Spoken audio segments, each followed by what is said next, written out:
Nestle's Ever-Ready, the instant cocoa. Nestle's Quick for great chocolate milk. And Nestle's chocolate bars now present Space Patrol! High adventure in the wild, vast reaches of space. Missions of daring in the name of interplanetary justice. Travel into the future with Buzz Corry, Commander-in-Chief of the Space Patrol! In today's transcribed Space Patrol adventure, Buzz and Happy are on a strange planet 50,000 light years from the solar system. With their ship's water supply exhausted, they're kneeling beside a small lake to fill their canteens. It's cool, sir. Fairly clear. Fill the tester first, Happy. The water may be frozen. Yes, sir. I'm so thirsty I can't... Hey! Commander, what was that? Drop down, Happy. Someone's shooting at us. Someone's coming over the rim of the crater. Try to draw my ray gun. Oh, that was close. Range, Cap. If you don't stop him, next time he'll get us, sure. We'll return in just a moment with a thrilling story, The Realm of the Robots. It's hot stuff. What's hot stuff? Nestle's Ever-Ready Cocoa. Hey, that's hot stuff. Well, that's what I said. Nestle's Ever-Ready Cocoa is hot stuff. Well, what are we arguing about? Oh, have stop mixing me up. There's no argument about Nestle's Ever-Ready because everybody agrees it makes the most wonderful cup of hot chocolate in the universe. You said a mouthful, Captain Tufeld. Nestle's makes such a rich, chocolatey, delicious hot chocolate it's out of this world. And there's no mixing up either, because Nestle's Ever-Ready practically makes itself. That's right. All you do is put 1, 2, 3 teaspoons of Nestle's Ever-Ready in your cup, add hot water, and it's made. You don't have to add milk or sugar, because Nestle's is complete. Yes, Nestle's has rich, whole milk and sugar already in it. And you know something? What I like best about Nestle's is that sensational Nestle's flavor. There's nothing quite like it. It's real chocolatey, too. A terrific treat, any time of day or night. Glad you mentioned that, Hap, because we always recommended hot chocolate made with Nestle's for a breakfast warm-up. But we also like to see Space Patrollers drink it at all their meals and snacks, too. Now, what did you say was the name of this product? Oh, Hap, you're kidding me again. You know it couldn't be anything but Nestle's Ever-Ready Cocoa. In the bright red can. That's Nestle's, and it's hot stuff. And now, today's Space Patrol adventure, The Realm of the Robots. Commander Corry and Cadet Happy are aboard the Terra 5 on a special mission of exploration to Orion 14, a star 50,000 light years from the solar system. United Planets astronomers believe they've detected traces of a super radioactive element in the spectrum of the remote star. With a hyperspace vector set for Orion 14, Buzz and Happy are now waiting for their ship to emerge from faster-than-light star drive into regular rocket drive.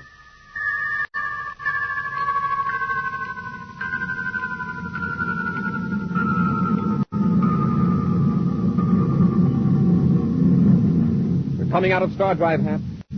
Get ready for our first close-up of Orion 14. Wow. A ball of white hot fire. Check the cosmic protective shield. Right, man. No harmful rays are getting through, sir. Good. Now we'll set up the instruments and run a spectrographic test of the elements on Orion 14. Mind if I get a drink of water first? Go ahead and bring me one, Happy. Yes, sir. Well, just looking at that ball of fire makes me thirsty. Uh-oh. What's the matter? The water supply. I forgot to check it before we left. What do the gauges say? Port tank, empty. Starboard tank, empty. Reserve tank, bone dry. There isn't enough water aboard for a hummingbird to gargle with. Oh, how about the canteens and the field equipment locker? I goofed again, sir. Remember you ordered the entire water system purified, the pipes and tanks cleaned out, and the field canteen sterilized? Yes, sir. Well, everything's sterilized, all right. Sterilized and empty. It's all my fault, sir. Blaming yourself won't solve the problem. Well, there's only one way to solve it. It's to go back to the solar system. Oh, am I going to take a ribbing for this? 50,000 light years out in space, and I have to go back for a drink of water. There's a chance we won't have to go back, Hap. There's a planet over there about 10 million DUs away. It may have water on it. Yes, sir, but if it doesn't have water on it, we're in a worse spot than ever. It's got an atmosphere, man. You can tell by the way the light and the stars diffused around it. A light change vector, you set up the atmosphere testing equipment. Decelerating as they approach the strange planet, Buzz scans the surface through the viewscope while Happy prepares to run a test of the atmosphere. It doesn't look very promising, Hap. Just mountains and desert so far. Hey, Commander, things are looking up. There's hydrogen in the atmosphere and some oxygen. The ingredients of water, at least. Yeah, but the vapor content is awfully low, sir. At least at this altitude. We'll descend close to the surface here. Any trace of poisonous gases? None so far, sir. Hap, look over there. What does that look like? Smoke and rockets. If it isn't a mirage, it's a lake. A lake, all right. Or else it's the first mirage that ever fooled a viewscope. Yeah, that's the most beautiful sight I ever saw. As soon as we sit down, I'm going to dive right in and not come up until I've drunk a gallon. Oh, no, Hap. It's a small pool down inside a crater. Maybe poisonous. In fact, it may not be water at all, as we know. You get the test kit and 2 large canteens. Yes, sir. I'll set the ship down as close to the crater as I can.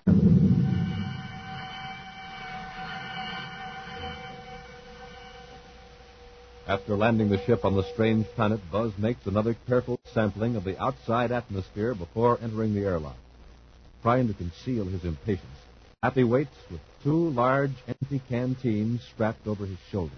You're out there's breathable, Hap. We're going to find it very hot and dry. I've got everything, sir. The test kit, the canteen. Better fasten this to your belt. Miniature space equipment. That's an portable translator. For all we know, this planet may be inhabited. It might be considered enemy invaders. They could be caught down there at the lake if a spaceship comes in the air. Yeah, that's right. If we hear any signals, we'll know that somebody might be looking for us. Right. Okay, open the hatch. Wow, am I thirsty. Try not to think about it until we test the water.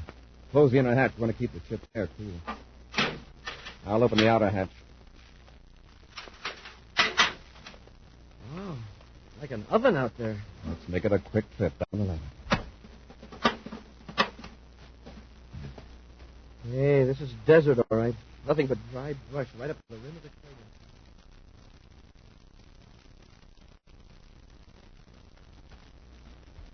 It sure looks beautiful, like a mirror. Yes, but it has no inlet or outlet. Let's make a test. Here's the test kit, sir. You took us a sample, huh? Yes, sir. Hey, it's cooler than I thought it would be. And fairly clear. It may be fed by an underground spring. All right, put the cap in the test tube and wait a full minute. Yes, sir. But believe me, this minute is going to seem like an hour. Watch the indicators, Hap. They'll tell us if it's water and if there's harmful bacteria. Commander, what was that? Stop at the ground, Hap. Somebody's shooting at us. Somebody's coming over the rim of the crater, down to the lake. I see. Try to go my rig on the other side. Hey, that was close. It splashed water in my face. Next time we'll get ashore. Don't move till you're done. Try to get him to talk. If we can put in the translator correctly, maybe we can get him to listen to reason. Yes, sir. Commander, this may be the last thing I do, but I'm going to take a drink of water. Be careful, Hap. My face is almost in it. And, well, if I'm going to be shot anyway, why should I die thirsty? Just moisten your mouth. Okay. Be easy. Oh, I couldn't help it. It's wonderful. Sweet, cool water. Still coming toward us. The Lord is with us. We're friends. We do not want to harm you. Keep trying different settings in that translator. I'll try to keep them talking. Put away your weapon. We're from the United Planets. Sounds familiar. You understand anything? No, sir.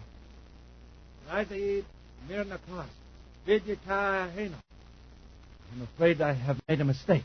I've got it. Setting 97, Commander. We want to be friends. Please put away your weapon. I am sorry I shot at you. I thought at first you were of the ARG. Oh, we're from a far distant world. We stopped here for war. So there are other worlds with human beings. I knew it. That's what I kept telling Anila. The ARG may be watching.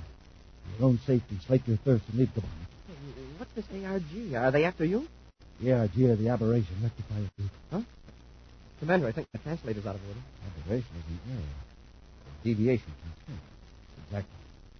And the function of the ARG is to detect these aberrations and correct them. I knew you weren't from the ARG when I saw you drink from the lake.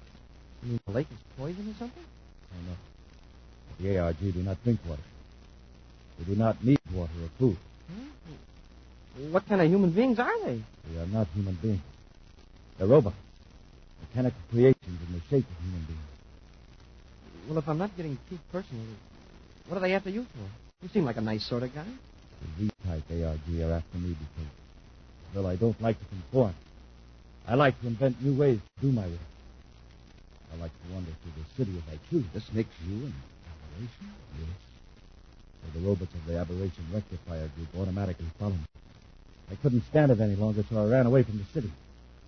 But I'm sure the ZRRG isn't far behind. What's your name? Mona. You haven't committed a crime, have you? Crime?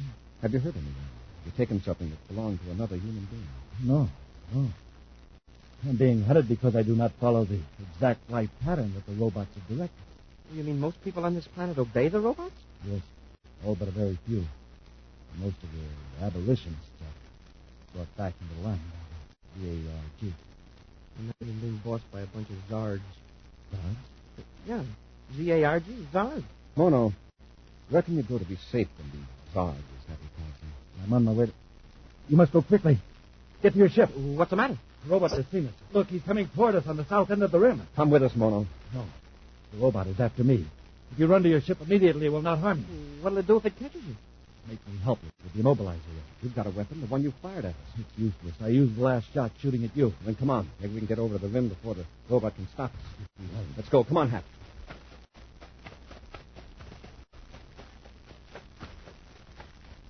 Hey, the robot's going farther down the rim of the crater. We'll have to run faster. The robots are very swift.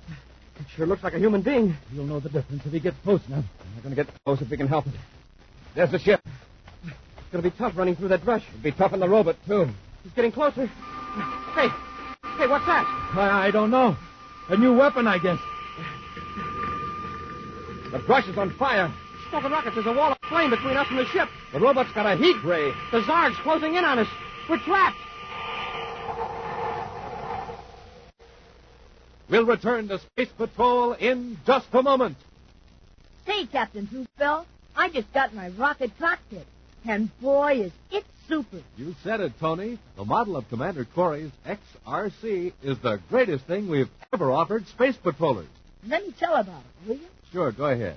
Gang, the rocket cockpit is a real scale model of the actual Space Patrol project, Infinity. It's more than a foot high, almost 2 feet wide. It's brightly colored, metal studded.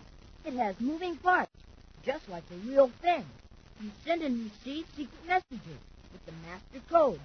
They'll teach you a language only space patrollers can know. Fire the powerful atomic cannons. They're real secret. You govern the rocket mechanism, the special gravity control handles. You set the special time computers to star drive. It takes you into the future century. Travels more than 100,000 miles an hour. Look through the big moving view scope. You see all the planets and their names, too. How'd you like that? Tony, it's my guess they'll like it fine. In fact, we hope that every single space patroller will send for a rocket cockpit for his very own. Having a rocket cockpit is almost as good as having a real rocket ship, all your own. So get yours. It's real easy. Just send your name and address and 25 cents in coin. Plus 2 wrappers from any size Nestle's chocolate bars to Nestle. Box 54, St. Louis, Missouri. But, gang, send today so you'll be ready to receive Commander Corry's secret messages. That's your name and address and 25 cents in coin, plus 2 wrappers from any size Nestle's chocolate bars to Nestle, Box 54, St. Louis, Missouri. And now back to today's Space Patrol adventure, The Realm of the Robots. Buzz and Happy have landed on a strange planet near Orion 14 to obtain water.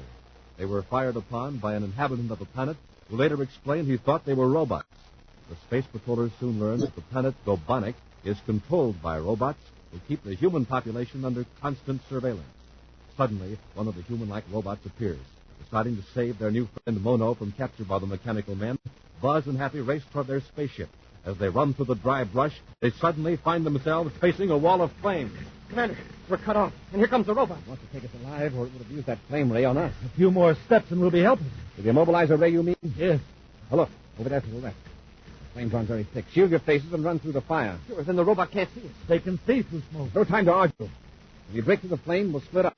We can confuse the robot. Maybe either Happy or I can reach the ship and get some weapons. Come on. Stop. We're ordered to halt. The name of the robotic control system. That robot's got quite a set of pipes. Spread out. You can only chase one of us. Stop. You are ordered to halt in the name of the robotic control system.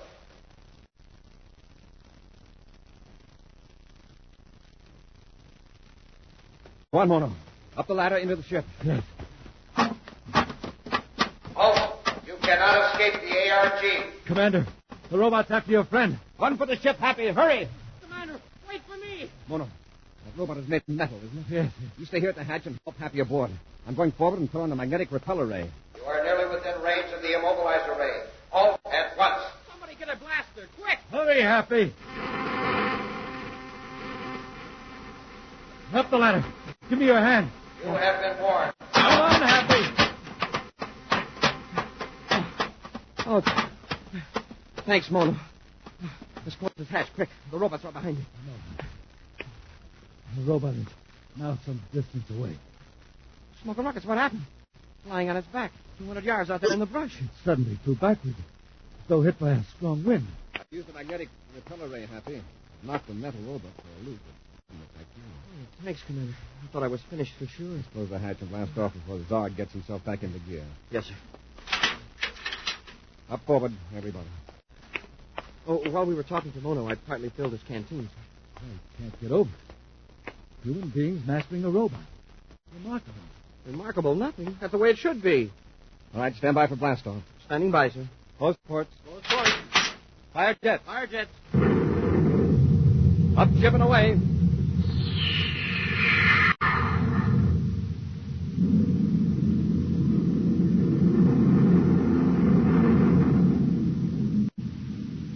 All right, Mono.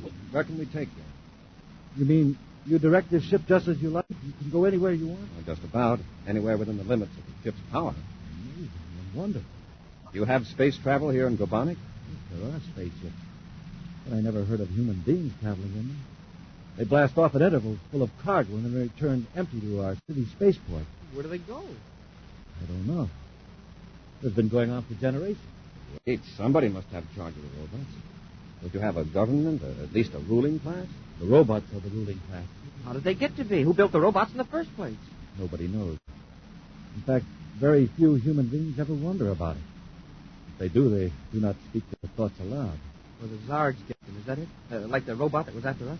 Yes. Few human beings have escaped from the cities. They live in groups of 4 or 5 on small farms. I was on my way to one of those farms when I saw you. Tell us where it is, and we'll take you there. That's very kind of you. I can't see how people would let themselves get in that position. Unless they gave you a lot to eat and a lot of luxuries. No, that's not the case. We're given only enough food to enable us to do the required work. There are no luxuries except for the administrators. The administrators? Who are they? A few highly skilled engineers who attend to the needs of the robot mechanism. The administrators replace defective parts in the computers. I see. The administrators get extra food and luxuries, so they're satisfied to keep the robots in control. That is right, Commander. Sometime in the past, living, intelligent beings must have put those robots in charge of the planet. Yeah, and once the system got rolling... Commander, look. Starboard view scope. A spaceship. Mono, is that one of your Gobanic ships? Yes, they blast off from the city at regular intervals. Do they have human pilots, or are they robot-controlled? I'm not sure. I think they're robot-operated.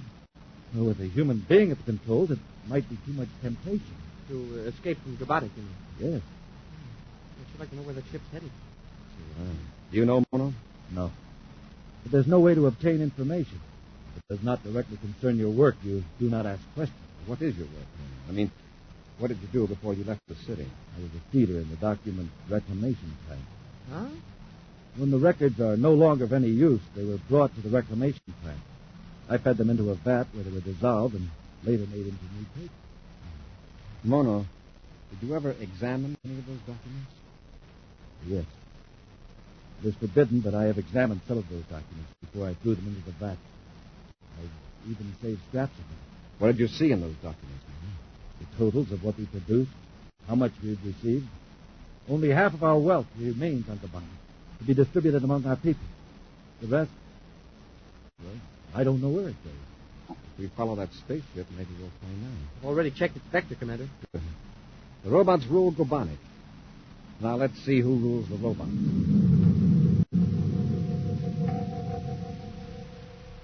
Keeping the robot ship in the viewscope, Buzz trails it on its long, curved trajectory over the star Orion 14. Finally, another planet comes into view, and Happy, following the commander's instructions, runs a series of tests on the distant world. Commander, I've got the periscope focused now. I can see a city on the planet, and the robot ship is coming in for a landing. Let me look in. It's a big city, all right. But something's wrong. Those buildings are in ruins. There's no sign of activity anywhere. Then why is the robot ship landing there? This is incredible. Some horrible disaster struck that city. The buildings are smashed and gutted. The streets are choked with rubble. Smoke and rockets. Now, take a good look at those ruins now. What do you see? A lot of weeds and brambles.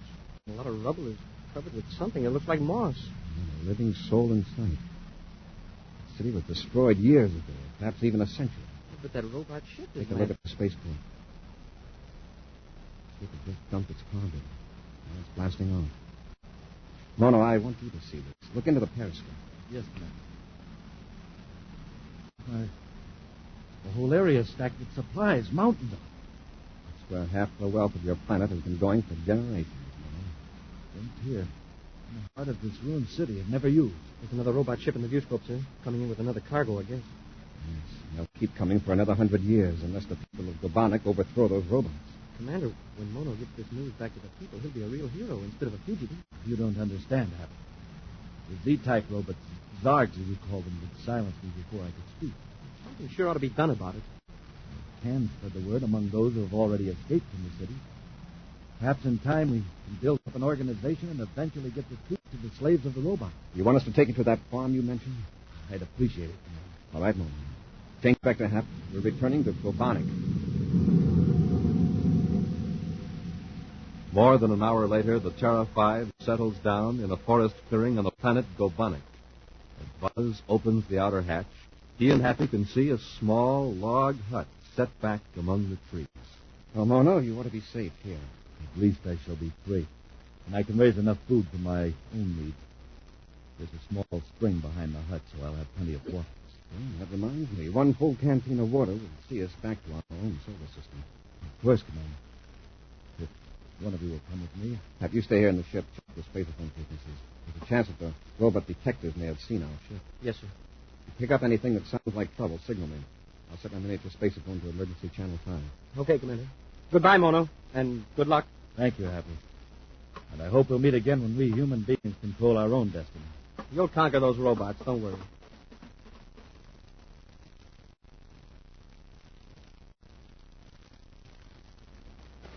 It's certainly nice and cool under these trees. Very peaceful. Hold a minute. Something moving up front of the breath. Halt. By order of the Gobanic control system. There's another one. Having trouble, Commander? 2 Zargs, Hap. Cut on the repeller ray. Hope you're not out of range. Here goes.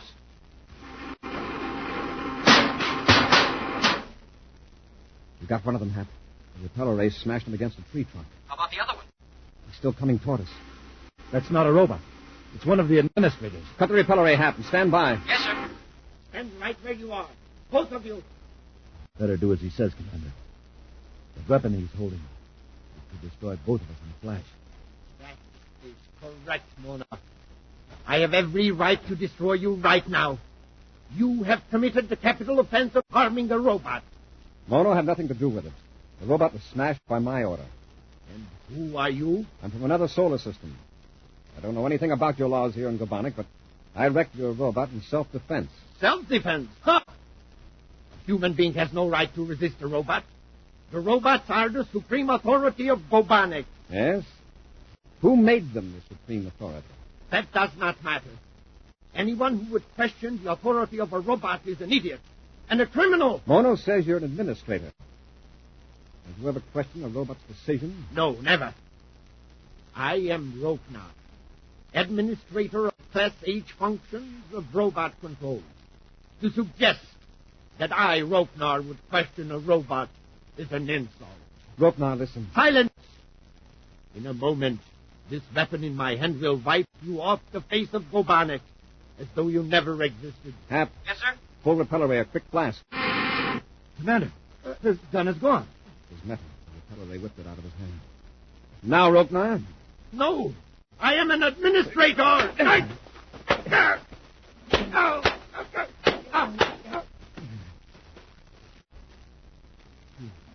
Knocked him out. Is everything all right, Commander? Yes, Hap. If I fill this canteen, I'm bringing Mono back to the ship. But Commander. It isn't safe for you here. And you want to fight the robots, don't you? Yes, of course. Well, come on. Get out of here before Ropenar comes to.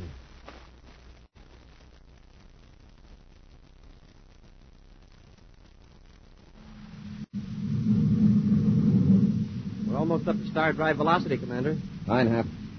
Don't look so sad, Mono. You'll be seeing Gobonic again soon. I was thinking of all those people. Generations of them, working endlessly, uselessly for nothing. You'll find a way to bring them the truth, Mono. As soon as Happy and I report to our government, we'll bring you back to Gobonic.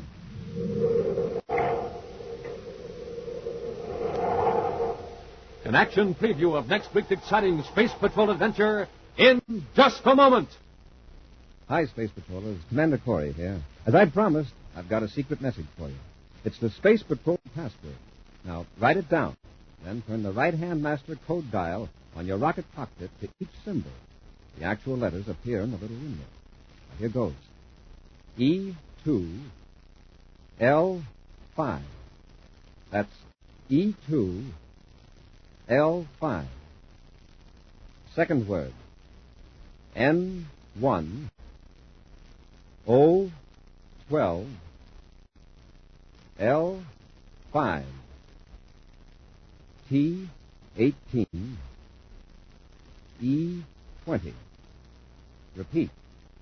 N1, O12, L5, T18, E20. Now you have the official password. You can have so much more fun with your rocket cockpit.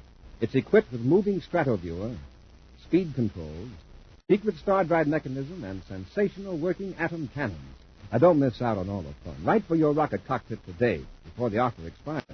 Send your name and address, and 25 cents in coin, along with 2 wrappers from any size Nestle's chocolate bars, to Nestle, Box 54, St. Louis, Missouri. That's Box 54, St. Louis, Missouri.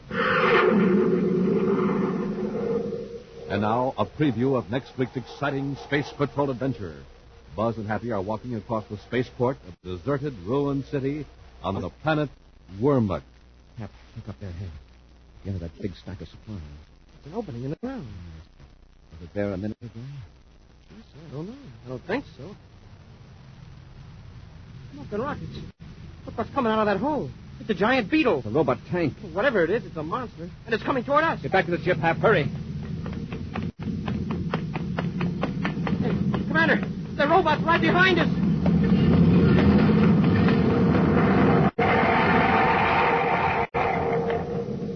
Be sure to join us next week for the thrilling story, The Watchman of Wormuk.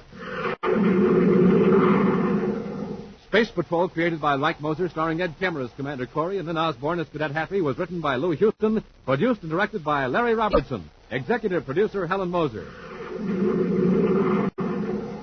Other players were Norman Jolly, Ken Mayer, Bela Kovac, and Tony Sides. Dick Tufeld speaking. This week's Space Patrol was brought to you by Nestle's Eveready, the instant cocoa.